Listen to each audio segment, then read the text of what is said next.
Hello friends, this is Heda. Today I want to talk to you about motivation.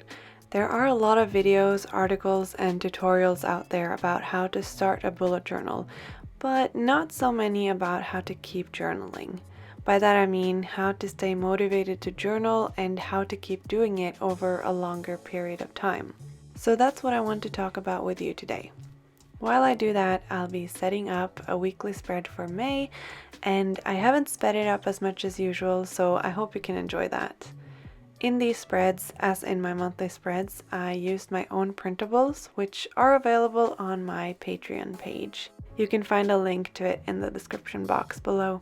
A lot of people express that they want to journal, and maybe they tried but they gave up or fell off the wagon and felt overwhelmed and therefore they stopped. There are also those of you who are scared to start a journal, perhaps because of high expectations or out of fear that you won't be able to do it well. These are two different issues, of course, and I'd love to talk more about that fear in a later video, but today we're talking about motivation. Before we get further into this, I want to give a big thank you to RUSTICO for sponsoring this video. I'll talk more about them at the end of the video. I think a lot of people put too much pressure on themselves when it comes to journaling. Maybe you forget to fill in your trackers, or you feel like you can't keep up and you don't pick up your journal for a few days. Or maybe you feel like you don't have time to set up the spreads. If your journal is making you stressed, it is working against its purpose, and you shouldn't continue like that. You either need to change your mindset or change the way you journal. It's okay not to journal every day. Very few people have the time and mental capacity to check in with their journal for a good amount of time every single day. It's just not realistic, and also you might not need your journal every day. Whether you use your bullet journal as a planner or a diary or anything in between, there will always be days you need it and days you can manage without it. It's okay to skip a month or two if you don't feel like journaling. There's no shame in that. Basically, what I'm trying to say is that you need to cut yourself some slack. Of course, we shouldn't give up on being better people, but maybe it's time to give up on that habit tracker you always forget to fill in. There's no shame in scrapping a spread.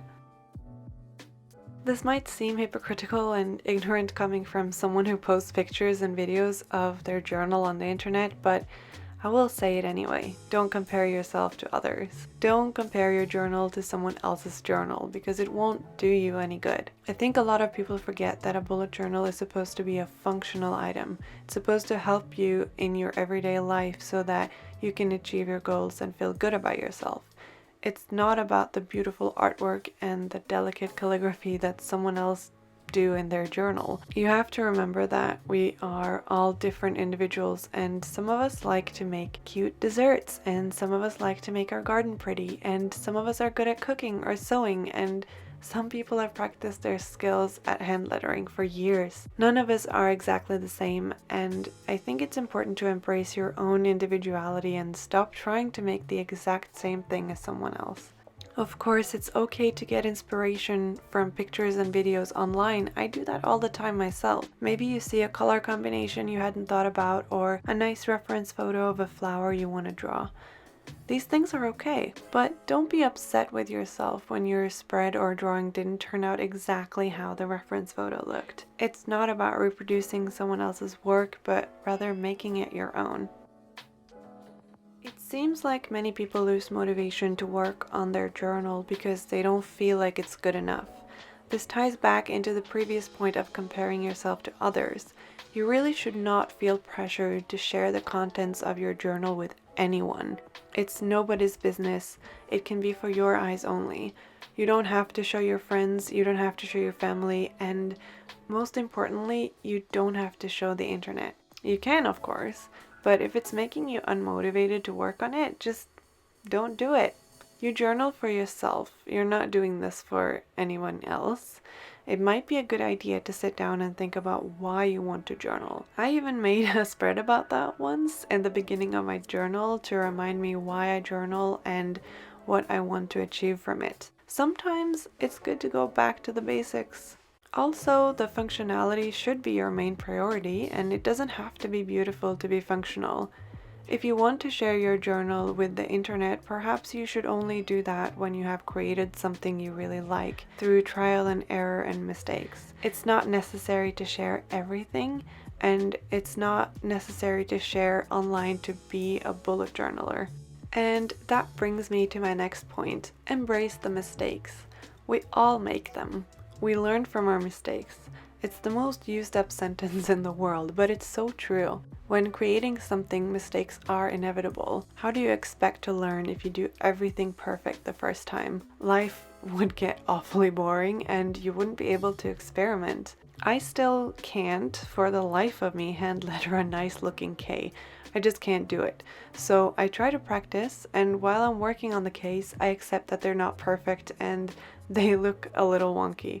But it's fine, because it's just a K, it's just a letter. To succeed at anything in life, you need to prioritize it. Whether it's a skill you want to learn, or a test you want to get a good grade at, a relationship you want to work, you need to work on it. For most people, very few things in this world comes without effort. Just like you need to actively work out to be able to do pull-ups and actively study to get an A on a test, you need to set aside time to write in your bullet journal. It's all about creating habits and getting into a good routine. Of course, not everyone needs to use their journal every day, but if you want to use it actively, it might be a good idea to open it while you eat breakfast or while you're on public transport on your way to school or work to get an overview of the day that has just started. You could also try to make it an evening routine before you go to bed. It's all about taking the time to work on it, to make a conscious effort to open your bullet journal, because your journal won't make itself on its own. Before we move into the last 3 points, let me give a warm thank you to rustico.com for sponsoring this video. Rustico is a company based in Utah, USA, and they make lovely leather and canvas notebooks and journals. Right now, they're also creating fabric face masks to meet the demand for them in the US. Go to rustico.com to check them out. Don't be afraid to change your journaling style, your aesthetic, or anything else about your journal.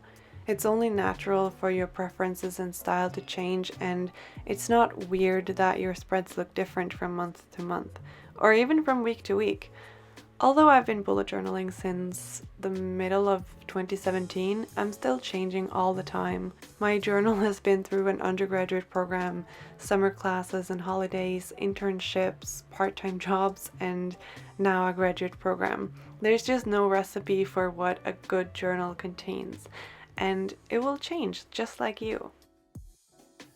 Bullet journaling is so versatile. I have a firm belief that it can work for almost anyone. It just needs to be modified to fit your needs. But guess what? If it doesn't work for you, that's okay too. There are tons of good alternatives out there, like regular planners, planners without dates, planners with empty pages for making whatever spreads you want, pre-made bullet journals, etc. Before I started bullet journaling, I used a planner that on each spread had a weekly setup on the left page and then an empty page on the right page, so that I could journal or doodle or do whatever I wanted on that page. It was so easy to personalize it, and I remember using stickers and highlighters to color code and make it look really cute. This might be the most important point in this video. For most activities, it really helps to do it together with someone else. Some people feel more motivated to go to the gym if they go with their partner or a workout buddy. And it's the same for bullet journaling for a lot of people. It's a beautiful thing to have journaling be an activity that connects you with someone else. It has really helped me to share struggles and ideas with journaling friends and have someone to talk about it with. It doesn't have to be a physical friend that you can meet at a cafe or at school. It can also be a friend online.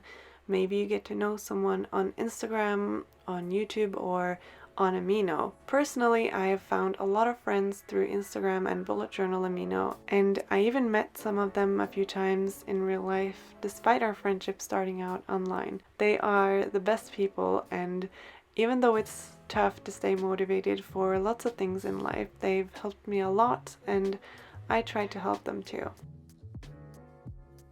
Motivation is not something that you'll feel all the time in life. It fluctuates. Sometimes you have a lot of it, and other times it seems as if it's completely gone. It's a mental exercise to increase your own motivation, and the recipe will be different for everyone. And sometimes you can't do it on your own either. When I lose motivation, I try to find my way back to the fire that I used to feel inside of me for that specific thing. I am currently struggling a lot with motivation for writing my graduation thesis, and it's really affecting my life in a negative way, but I'm trying to light that spark that I know is in there somewhere. For me, it really helps to have a clear goal in mind, and that's what I'm working on right now. I really hope you don't give up on bullet journaling because of a lack of motivation. I hope that you find comfort in your journal and that you find out the best way to journal for you. Or that you find out it's not working at all and go for a planner instead. Basically, I just hope you reflect on your own needs and wants. Thank you so much for watching this video. If you liked it, please consider giving it a thumbs up and subscribing to my channel. I'm seeing a lot of new faces here lately, and that makes me really happy. My DMs are open on Instagram if you want to talk, and I hope you stick around for more videos. Have a lovely day, and I'll see you next time. Bye!